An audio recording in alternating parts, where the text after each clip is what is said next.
कौन सांगवाने डरीगल ना मु जानी आपण मैंने डरी जाइथिबे।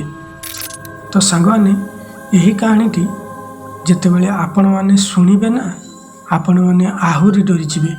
कहीं ना जितेबले स्टोरी विषय रे मु शुणिली आउ जी मो पाखु पठे से स्टोरी जिते मु शुणिली तो सांग मैंने मु भी पूरा डरी जाइथिली। आपण मैंने ध्यानर सहित ये स्टोरी टी लास्ट पर्यंत शुणिबे। तो सांग मैंने यही घटनाटा घटी गोटे फॉरेस्ट गार्ड को साथी रे। तो सांग मैंने बेसी डेरी न करी चलतु ये कहानीटी आरंभ करवा। ता आगुरु आपण मैंने जदि मो चैनल को नुआ आसीथिबे ताहले प्लीज मो चैनल को सब्सक्राइब कर दियंतु। ताहले चलतु अधिक डेरी न करी कहानीटी को आरंभ करवा।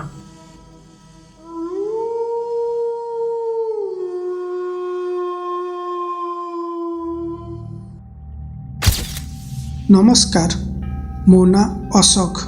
यही घटनाटी मो सहित घटी 2021 मसीह।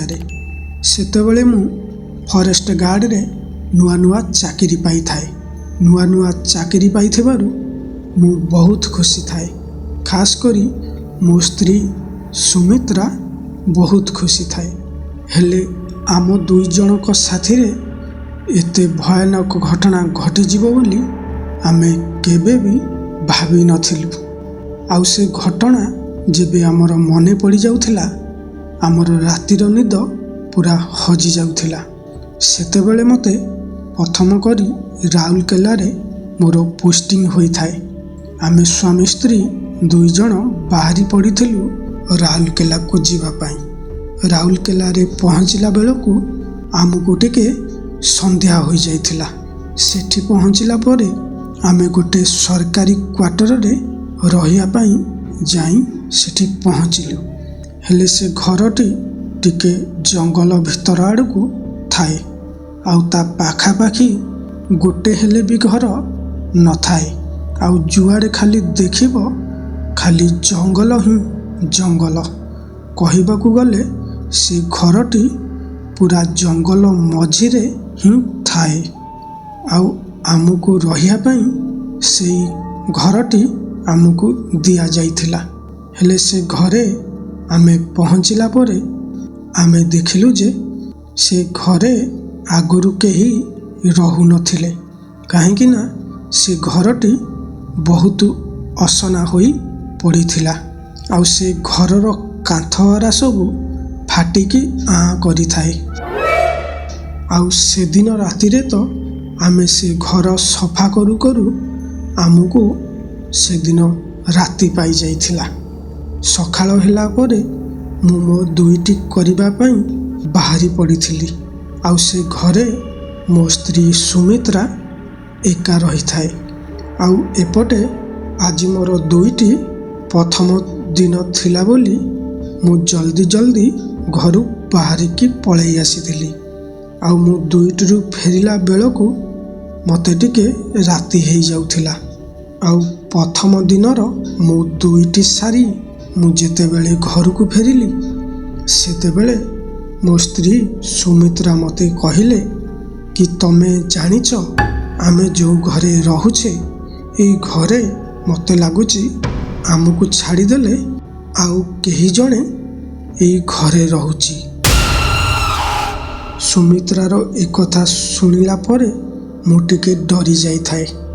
काहेकि ना ये सुनसान जंगल भितरे आमे दुई जन ए घरे रहू आउ केही भी न थांती। सेतेबेले मु से कथा को टिके इग्नोर करिदेली।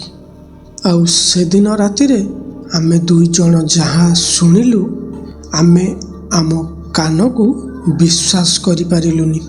काहेकि ना आमे जो घरे शोइथिलु से घरर कांथ भितरु गोटे झीर कांदीबार शब्द शुभा जाउथिला। आमे जानी सारिथिलु ए घरे गोटे झीर आत्मा बास करुछि। आउ से घरर जो कांथ फाटिकी आ करिथिला से फटा कांथ भितरु कांदीबार शब्द शुभा जाउथिला। ଆଉ ସେଦିନ ତ ଆମେ ଯେମିତି ସେମିତି କରି ସେଦିନ ରାତି କାଟି ଦେଇଥିଲୁ। ହେଲେ ତା ପରଦିନ ସକାଳୁ ମୁଁ ମୋ ଦୁହିଟିକୁ ପଳାଇ ଆସିଥିଲି। ଆଉ ରାତିରେ ମୁଁ ଘରକୁ ଫେରିଲା ସମୟରେ ରାସ୍ତାରେ ଗୋଟେ ଲୋକକୁ ମୁଁ ଦେଖିଲି। ସେ ବୁଢ଼ା ଲୋକଟି ସେଇ ଜଙ୍ଗଲକୁ କାଠ ନେବା ପାଇଁ ଆସିଥିଲା। ଆଉ ସେ ବୁଢ଼ା ଲୋକଟି ମୋତେ ଦେଖିଲା ପରେ ସିଏ ଜାଣିସାରିଥିଲା ଯେ ମୁଁ ଜଣେ ଫରେଷ୍ଟ ଅଫିସର ବୋଲି। ସିଏ ମୋତେ ଦେଖୁ ଦେଖୁ ମୋ ପାଖକୁ ଚାଲି ଆସିଲା ଆଉ ମୋତେ କହିବାକୁ ଲାଗିଲା, ଆଜ୍ଞା, ଆପଣ ତ ଜଣେ ଫରେଷ୍ଟ ଅଫିସର। ଆପଣ କ'ଣ ସେଇ ଘରେ ରହୁଛନ୍ତି ଯେଉଁ ଘରେ ଗୋଟେ ଝିଅର ଲାଶ ମିଳିଥିଲା ଆଉ ସେ ଝିଅକୁ କିଛି ଲୋକମାନେ ବଳାତ୍କାର କରିକି ତାକୁ ସେଇ ଘରେ ମାରି ଦେଇଥିଲେ। ସେଦିନଠୁ ସେଇ ଝିଅଟିର ଆତ୍ମା ସେଇ ଘରେ ରହୁଛି। ଆଉ ଆପଣଙ୍କର ଆଗରୁ ଆଉ 2 ଜଣ ଫରେଷ୍ଟର ଅଫିସର ସେଇ ଘରେ ରହୁଥିଲେ। ଆଉ ସେମାନଙ୍କ ଭିତରୁ ଜଣେ ପାଗଳ ହୋଇଯାଇଥିଲା। ଆଉ ସେବେଠାରୁ ସେ ଘରେ କେହି ବି ରହୁନାହାନ୍ତି। ସେ ବୁଢ଼ା ମଉସାର ଏ କଥା ଶୁଣିଲା ପରେ ମୁଁ ସେତେବେଳକୁ ପୁରା ଡରି ଯାଇଥାଏ। ଆଉ ମୁଁ ସାଙ୍ଗେ ସାଙ୍ଗେ ମୋର ଘର ଆଡ଼କୁ ଜୋରସେ ଦୌଡ଼ିବାକୁ ଲାଗିଲି। କାହିଁକି ନା ସେ ଘରେ ମୋ ସ୍ତ୍ରୀ ଏକା ଥିଲା। ଆଉ ଯେତେବେଳେ ମୁଁ ଯାଇ ଘରେ ପହଞ୍ଚିଲି ସେତେବେଳେ ମୁଁ ଦେଖିଲି ସୁମିତ୍ରା ସେଇ ଘରର ବାରଣ୍ଡାରେ ଚେତାଶୂନ୍ୟ ହୋଇ ତଳେ ପଡ଼ିଥାଏ। ମୁଁ ସଙ୍ଗେ ସଙ୍ଗେ ଘର ଭିତରକୁ ଯାଇ ଗୋଟେ ପାଣି ବୋତଲ ଆଣି ତାଙ୍କ ମୁହଁରେ ପାଣି ମାରିଲି। ପାଣି ତାଙ୍କ ମୁହଁରେ ମାରିଲା ପରେ ତାଙ୍କର ଚେତା ଫେରିଲା। ଚେତା ଫେରିଲା ପରେ ସିଏ ମୋତେ ଯାହା କହିଲେ ନା, ମୋ ପାଦ ତଳୁ ମାଟି ଖସିଗଲା। କାହିଁକି ନା ସିଏ ମୋତେ କହିଲେ ସିଏ ରୋଷେଇ କଲା ସମୟରେ ତାଙ୍କୁ ଲାଗିଲା ଯେମିତି ତାଙ୍କ ଛଡ଼ା ଆଉ ଜଣେ କିଏ ତାଙ୍କ ପାଖରେ ଅଛି ଆଉ ତାଙ୍କୁ ଲୁଚି ଲୁଚି ଦେଖୁଛି। ଆଉ ସେଇ ସମୟରେ ସୁମିତ୍ରା ଦେଖିଲେ ଯେଉଁ ଘରର କାନ୍ଥ ଫାଟିକି ଆଁ କରିଥିଲା ସେଇ କାନ୍ଥ ଭିତରୁ ଜଣଙ୍କର ହାତ ବାହାରକୁ ବାହାରିଥିଲା। ସୁମିତ୍ରାର ଏକଥା ଶୁଣିଲା ପରେ ମୋ ଗୋଡ଼ ହାତ ପୁରା ସେତେବେଳକୁ ଥରୁଥାଏ। ସେତେବେଳେ ମୁଁ ସୁମିତ୍ରାଙ୍କୁ ଡରି ଡରି କହିଲି, ଚାଲ ଦେଖିବା ସିଏ କିଏ ଥିଲା। ଏମିତି କଥା ହୋଇ ଆମେ 2 ଜଣ ସେ କାନ୍ଥ ପାଖକୁ ଡରି ଡରି ଧୀରେ ଧୀରେ ଯାଉଥାଉ। ଆମେ ଯେତେବେଳେ ସେ ଘରର କାନ୍ଥ ପାଖରେ ପହଞ୍ଚିଲୁ ସେତେବେଳକୁ ଆମେ ଦେଖିଲୁ ଗୋଟେ ଝିଅ ସେଇ କାନ୍ଥ ଭିତରୁ ବାହାରକୁ ମୁଣ୍ଡ ବାହାର କରିଥିଲା। ଏତେ ଭୟାନକ ଦୃଶ୍ୟ ଦେଖିଲା ପରେ ଆମେ ଆମ ଜୀବନ ବଞ୍ଚାଇବା ପାଇଁ ସେ ଘରୁ ବାହାରକୁ ଚାଲି ଆସିଲୁ।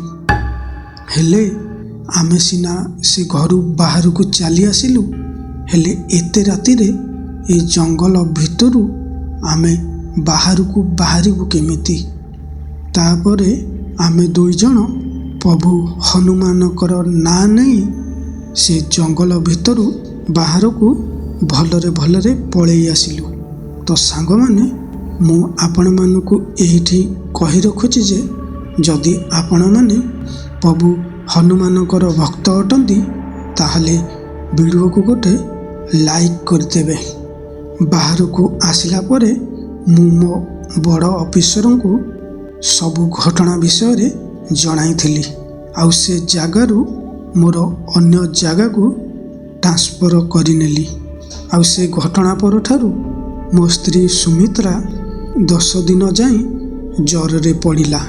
କାହିଁକି ନା ସେ ରାତିର ଘଟଣାକୁ ଆମେ 2 ଜଣ ଭୁଲି ପାରିନଥିଲୁ। ତ ସାଙ୍ଗମାନେ, ଆପଣମାନଙ୍କୁ ଏହି କାହାଣୀଟି କେମିତି ଲାଗିଛି କମେଣ୍ଟ ବକ୍ସରେ ନିଶ୍ଚୟ ଜଣାଇବେ।